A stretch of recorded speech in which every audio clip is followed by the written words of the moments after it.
Trex Enhance is great for refacing your old deck, too.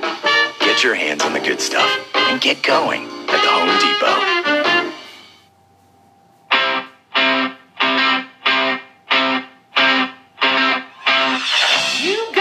The Weekend Kickoff. Here are your hosts, Howard David and Dan Leberfeld. Fox was an innovator in television because they were the first guys to put the line on the field that you see where the first down marker is. That was not available to be seen in the stadiums, but it was available to the viewers at home. Joining us now is Larry Weisman, involved heavily in this first down laser system. Larry, you may recall reading his articles in USA Today. Larry, it's Howard David and Dan Leberfeld. Good morning. Howdy, guys. How you doing? Doing good. Well. Larry, tell us about first down laser systems. Tell us about the genesis, how it all started, who came up with the idea, and all the rest. Well, the idea dates back probably close to 10 years. The developer, Alan Amron, has been after this project quite actively for a long time, and the technology has evolved very much from originally the concept was placing a laser in the stadium to put the line on the field, and now what we're looking at is the possibility and the likelihood, in fact, of having that laser right on the field in like the markers that the chain gang uses now. So as this develops and it becomes more compact and certainly more affordable, it becomes more practical. And you look at this, and it's been in development for a long time, and now other sports are catching on and catching up. Soccer's going to some kind of goal line technology or planning to. That some of it involves cameras, some involves chips. This involves giving the fan in the stadium the same experience that the fan at home has. And this is a big thing for the NFL right now, as they're adding Wi-Fi to stadiums and planning to show on the video boards the same view of replay, instant replay, that the official sees. You've got to replicate that experience and make people in the stadium feel like they're getting the same value as the guy at home whose investment is only in the 60-inch TV.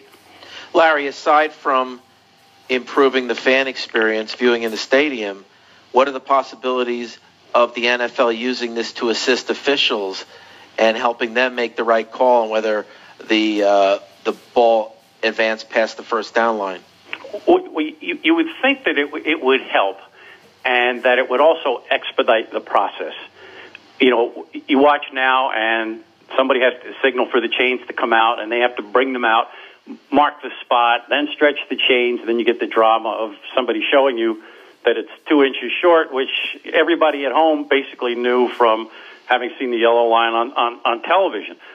This, certainly in the mind of first down laser systems, moves the process forward quite a bit. It brings the game forward technologically, and believe me, that is never a small battle in the NFL. You remember over the years, the fights over instant replay, in, out, was it upstairs, would it be on the field, how would they do it?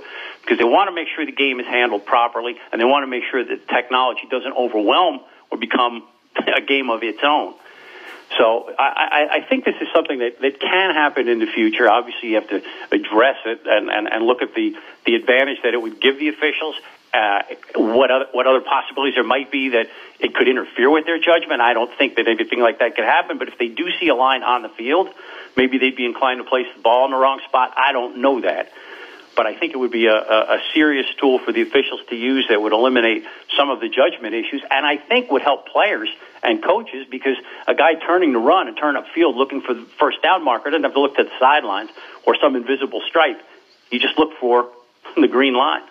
Larry Weisman talking to us about first down laser systems. Is this going to cause people their jobs, meaning the chain gang? No, I think that there's still a place for that. You still need to mark on the field where downs began, where plays started. There's always the need for that in case you have to respot the ball. So I don't see that causing anybody to disappear from the field, but I think that this is a great augmentation. I know radio is a tough place to sell a visual, but I would urge listeners to go to firstdownlaser.com and look at this and try some of the interactive parts of this thing. Move the line yourself and see how it works. It's really a lot of fun, and you can see it's a lot like the television product, but better because it's in-house. Hey, Larry, Jim Fossil's involved with this project, the longtime Giants coach, and was in the UFL recently. What has he brought to the table? What type of insight has the former coach brought to you guys? Yeah, Jim is still in the UFL with the Las Vegas Locomotives, and he got to see one of these in-stadium demonstrations of the first down laser system a couple of years ago, and he seems to like it. The last conversation I had with him, as a coach, he looks at it about 25 different ways and then sleeps on it and looks at tape and comes up with another 25 things that he'd like answered.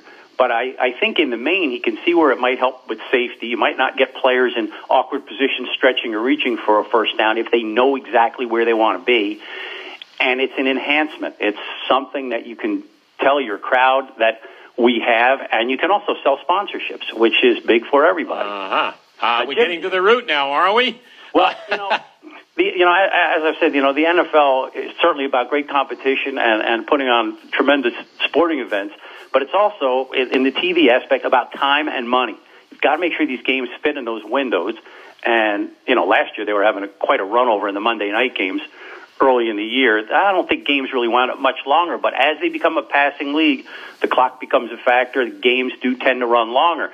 So if you can cut a little time out of the measurements and yet also make some money out of the time that you're using with the laser, I think that's a win-win. Hey, Larry, let me ask you about something that Dan and I were speaking about before you came on. Number one, improving the in-stadium experience, because attendance is down, although at about 4.5%, not alarming, and a lot of it has to do with the economy. Is this another step to enhance the in-stadium experience? And then on top of that, the owners now have given permission to mic up certain players unedited, and it's a raw feed, and mic up referees discussing a controversial subject or a controversial call. Is this all towards partly to enhance the in-game experience? Yeah, that's a constant conversation in the NFL. Stadiums will be, adding Wi-Fi because so many of the fans come in with smartphones and have NFL mobile and, get to watch the game in two ways, live and also on television. They are going to add the referee's replay view to the scoreboards. Almost all the stadiums have double ribbon boards now for advertising. You've seen how they've improved food service restaurants. I think it's kind of an endless battle in a sense for the league. The TV product has grown so strong, and the home technology is so great that you really have to give value to people who are stuck in traffic 5 days a week, and now you're asking them to be stuck not only on a sixth day, but maybe to pay $25 or $30 for parking and $75 to $100 for a ticket, unless you're in Dallas and it's $160. That's a serious expense in a tough economy. A lot of people are saying, you know what, I'm going to just get me the big TV screen and a lounger, and that's my investment for the season. I think you want to bring them out to the stadium, but you want them to have everything they've grown accustomed to in the comfort of their own home. I think the only thing you can't really give them is no wait at the bathroom. Right. Mark Murphy, the president of the Packers, said recently, we are competing with ourselves because TV is so good. So that was kind of what you were getting at there. Well, Larry, you've covered the NFL for a long time. You've written a lot of stories about whether games are going to be blacked out or not. What are your thoughts on the new blackout rules that came out this week? I think they're going to put some interesting business decisions on the table in front of certain teams. The Buffalo Bills are already getting some pressure from local government that, in Erie County, New York, that the stadium is owned in effect by the county. It's they're looking at doing some renovations, and they don't want to see any games blacked out. But you have to pay a higher portion of your revenues if you're going to go to this restricted blackout policy. I think most of the problem the league has been driven in certain places.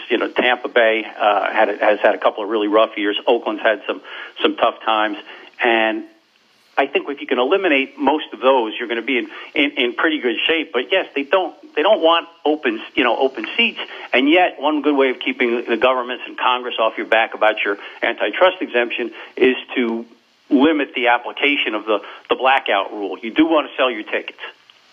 Larry, I'm going to let you go because we're past our time, but real quick, how soon are we looking at the first down laser system being implemented?